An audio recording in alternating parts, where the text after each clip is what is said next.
Late Thursday night, Pakistan launched a large-scale coordinated aerial and artillery offensive, deploying between 300 to 400 Turkish-made Songer-armed drones to target 36 Indian locations, stretching from the icy heights of Siachen to the coastal edges of Sur Creek.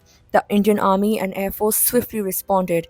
Air defense system neutralized several drones using both kinetic measures like missiles and non-kinetic tools including jammers and anti-drone nets.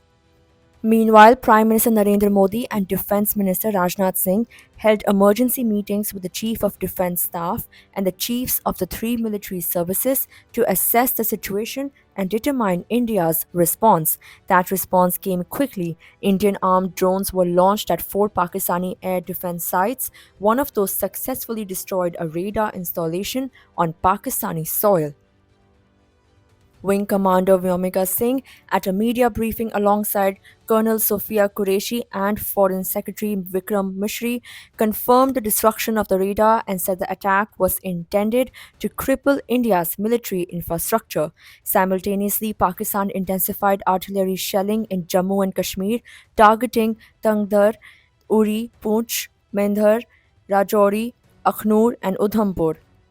In Uri, a woman named Nargis Bashir was killed when a shell hit the vehicle she was fleeing in.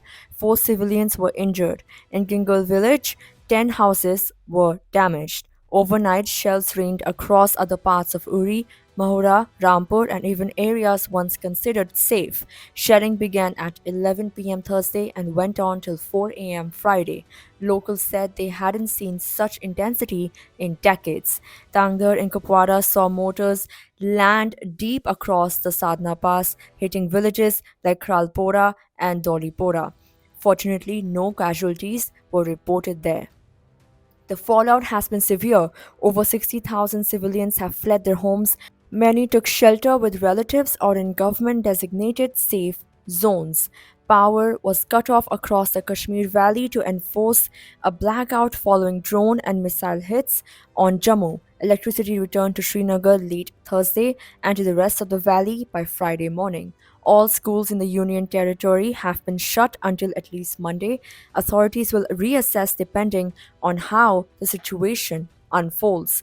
India has also suspended operations at the Kartarpur corridor in light of Pakistani shells targeting religious places. Foreign Secretary Mishri condemned Pakistan for what he called blatant and farcical denials of the attacks. He said a shell hit just behind Christ School in the LOC region. Another destroyed solar panels at a Christian convent, and two students died in a home that was struck. Officials accused Pakistan of not even closing civilian airspace during the attacks, putting international flights at risk. Indian forces, they said, deliberately restrained their response to avoid endangering civil airliners.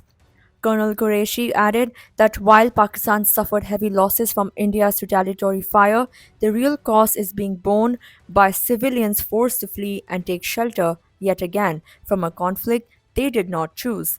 India has made it clear it will defend every inch of its territory, but it's also calling out what it sees as Pakistan's dangerous new tactics, from drone swarms to misuse of civil aviation and attacks on religious sites. The message from New Delhi is firm: restraint does not mean weakness, and India's guard remains up.